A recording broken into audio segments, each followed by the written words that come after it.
आइए हम आज से शुरू करते हैं क्लास 10th का हिस्ट्री। ये यूपी बोर्ड का क्लास चल रहा है जिसके अंदर हम लेसन नंबर 1 जो rise of nationalism in Europe है उसको इंग्लिश और हिंदी में देखेंगे। इसके साथ साथ आपको नोट्स भी मिलते जाएंगे, आप इस नोट्स को नोट डाउन कर सकते हैं और ये बहुत इंपॉर्टेंट चैप्टर है आपकी हिस्ट्री से। So this is the first topic जिसको हम बोलते हैं emergence of national state. During the 19th century, nationalism emerged as a force which led the emergence of nation-state in place of multinational dynasty empire in Europe. इसका मतलब ये है कि 19वीं सदी के दौरान जो राष्ट्रवाद एक ऐसी शक्ति के रूप में उभरा जिसमें बहुराष्ट्रीय राजशाही साम्राज्यों के स्थान पर राष्ट्र राज्य के उदय को जन्म दिया। अब फ्रेंच रेवोल्यूशन जो कि 1789 में स्टार्ट हुआ है तो उसके बारे में यहाँ पे लिखा हुआ है। इसमें आधुनिक राष्ट्र राज्य के लिए मार्ग प्रशस्त किया गया था। यह यूरोप में राष्ट्रवाद की पहली स्पष्ट अभिव्यक्ति थी। अब हम बात करते हैं फ्रांसीसी क्रांति की जिसको हम इंग्लिश में फ्रेंच रेवोल्यूशन बोलते हैं। इसमें हम देख सकते हैं कि जैसे इसमें ला पैट्रिक, फादरलैंड और ले सिटीजन की बात की गई है। न्यू ट्राई कलर और फ्रेंच फ्लैग जैसे कि एक ला पैथ्री जो पितृभूमि होती है ना हमारी, और जो लेस होती है होती है जैसे नागरिक, जो इनकी नागरिकों की बात कर रहे हैं तो इनकी जैसे विचारधाराओं की शुरुआत हुई। यहाँ पे तिरंगे झंडे और नए तिरंगे झंडा जो उन्होंने निकाला अपने लिए और यूनिफॉर्म लॉ बनाया गया था। फ्रेंच लैंग्वेज को उन्होंने कॉमन लॉ लैंग्वेज बना दिया गया था पेरिस में और ये डिक्लेयर हुआ था रिपब्लिक 1792 में। ये आप अगले पेज पर देख सकते हैं, यहाँ पे लिखा हुआ है law for all and French language is the common language for all the Paris. France was declared as a republic in 1792।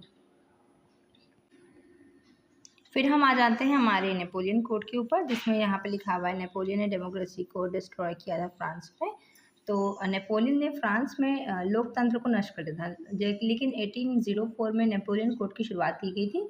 इस कोड के जन्म के आधार पर मिलने वाले सभी विशेष अधिकारियों को हटा दिया गया था और कानून के सामने समानता स्थापित कर दी गई थी। उसके बाद में जो सेकंड नंबर पॉइंट लिखा हुआ है by abolishing the feudal system Napoleonism simplified administrative system, तो उसमें लिखा हुआ है कि जैसे सामंती व्यवस्था को समाप्त करके नेपोलियन ने प्रशासनिक प्रणाली को सरल किया, किसानों को बंधु आगिरों और जागीरधारी करों से मुक्त कर दिया गया, व्यापारिक गिल्डों की पाबंदी को हटाया, परिवहन और संचार प्रणाली को बेहतर बनाया और मापतोल को एक समान प्रणाली से शुरू किया और एक समान राष्ट्रीय मुद्रा लागू की गई थी आदि।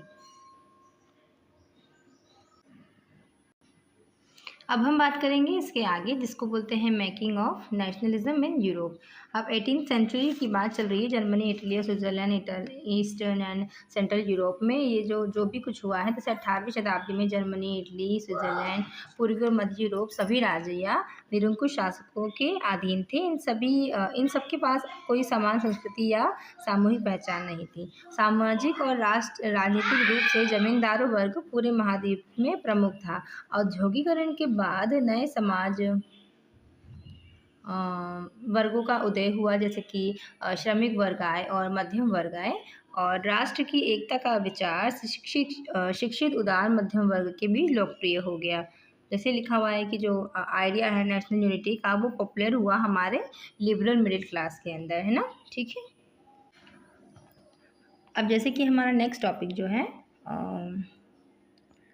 देखिए वो है मीनिंग ऑफ लाइबरलिज्म नेशनलिज्म। अब लिबरलिज्म नेशनलिज्म, लाइबरल नेशनलिज्म का मतलब होता है कि उदारवादी राष्ट्रवाद। जैसे उदारवादी का क्या मतलब होता है कि आप उदार हैं किसी चीज़ के लिए, है ना।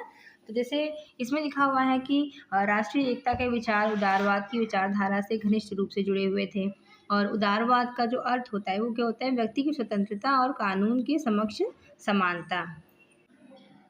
थर्ड पॉइंट पे आप ये देख सकते हैं कि इसमें लिखा है 1834 में जो जॉलिबेरिन थे की स्थापना हुई और जिसमें शुल्क बदलाव जैसे टैरिफ बैरियर्स को समाप्त कर दिया गया था और मुद्राओं की संख्या 30 से घटाकर 2 कर दिया गया था। और फेडरलिस्ट में अगर हम देखेंगे ये लिखा हुआ है यहाँ पर हमारा फेडरलिस्ट, जी ये रहा federalist says that the aim of, है ना। तो इसमें लिखा हुआ है कि फेडरलिस्ट ने कहा था कि जॉल्बेरिन का उद्देश्य जर्मन को आर्थिक रूप से एक राष्ट्र के रूप में जोड़ना है। ठीक है,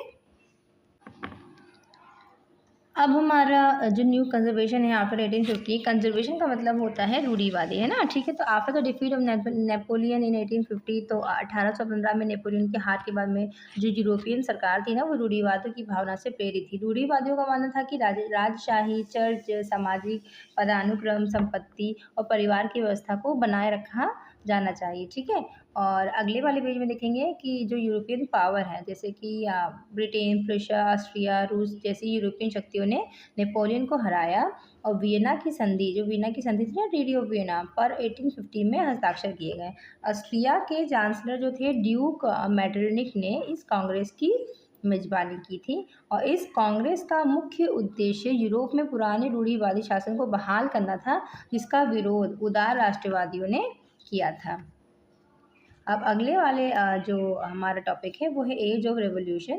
तो एज ऑफ रेवोल्यूशन मतलब कि 1830 से लेकर 1848 तक जो क्रांतियों का युग हुआ है, उसमें क्या हुआ है, जैसे फर्स्ट पॉइंट पे लिखा हुआ है, तो उदारवाद और राष्ट्रवाद के विचारों को अब यूरोप के कई हिस्सों में क्रांतियों से जोड़ा जाने लगा, क्योंकि रूढ़िवादी शासन शक्तिशाली हो गया था।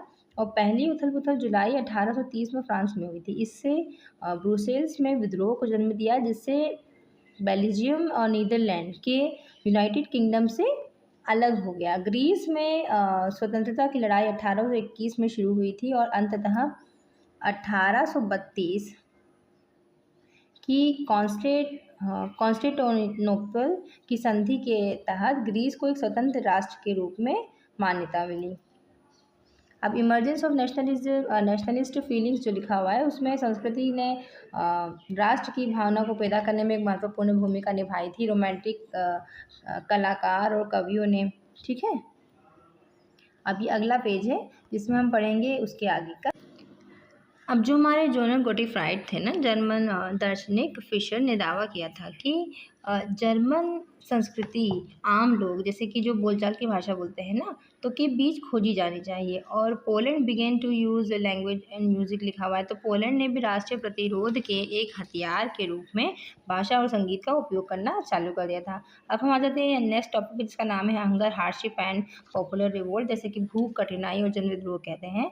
तो इसमें 1830 की जो बात चल रही है, वो लिखा हुआ है कि 1830 में के दशक में यूरोप में भारी कठिनाइयों के वर्ष थे। जनसंख्या का एक बड़ा हिस्सा ग्रामीण इलाकों से शहरों की ओर रोजगार की तलाश में भीड़ भरे इलाकों में चला गया।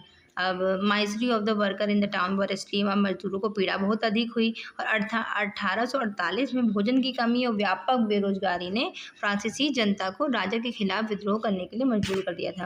और नेशनल असेंबली ग्रांटेड सफरेज का मतलब हुआ है राष्ट्रीय सभा, जो नेशनल असेंबली होती है ना, सभी 21 वर्ष से ऊपर के पुरुषों को वोट देने का अधिकार और काम करने का अधिकार दिया था। अब हम आ जाते हैं 1848 में जो रेवोल्यूशन हुआ था उसके ऊपर। तो इसको बोलते हैं उदारवादियों की क्रांति, है ना। रेवोल्यूशन जो है वो उदारवादियों की क्रांति है। अब फरवरी में जो 1848 में राजा ने सत्ता छोड़ दी थी और नए सरकार स्थापना की गई, जिसमें सभी पुरुषों को मतदान का अधिकार था। और यूरोप के विभिन्न हिस्सों में उदार मध्यम वर्ग ने एक राज्य की मांग की, जो संविधान, प्रेस की स्वतंत्रता और संगठनों की स्वतंत्रता पर आधारित हो। जर्मन क्षेत्र में in German region large number of political regions लिखा हुआ है। जर्मन क्षेत्र में कई राजनीतिक संगठनों के फ्रैंकफर्ट शहर में एकत्र होकर एक अखिल जर्मन राष्ट्रीय सभा के लिए मतदान करने का निर्णय किया। उसके बाद में है कि निर्वाचित प्रतिनिधियों में ने एक संविधान का मसौदा तैयार किया, जो एक जर्मन राष्ट्र के लिए था, जिसका नेतृत्व एक संसद के साथ एक राजा द्वारा किया जाना था।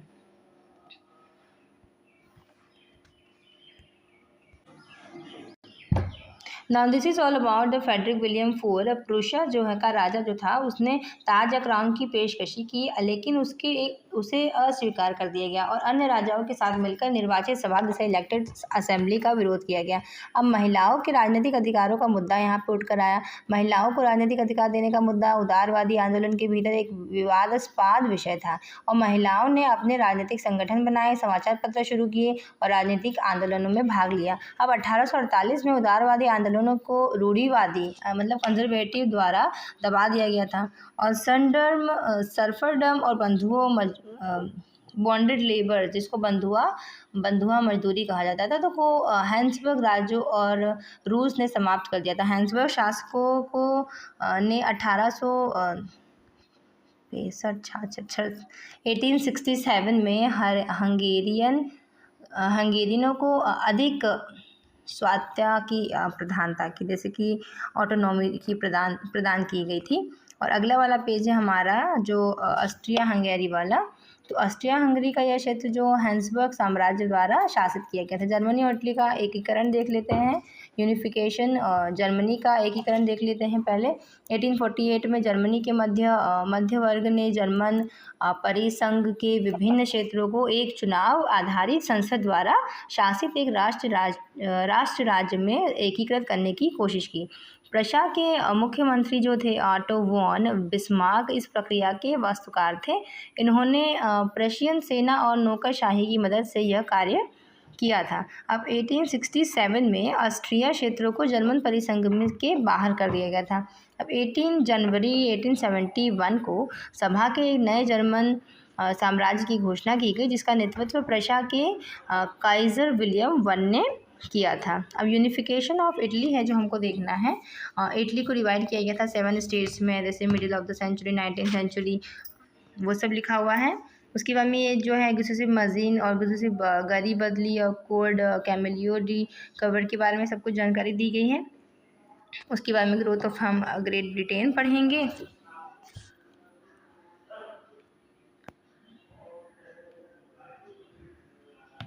और ये हमारा लास्ट पेज रहेगा जो हमको एंड कर देना है चैप्टर में, विजुअलाइजेशन द नेशन पे। तो this is all about our history chapters. अब मे भी अगर आपको कोई प्रॉब्लम आ रही हो तो आप कमेंट सेक्शन में बता सकते हैं।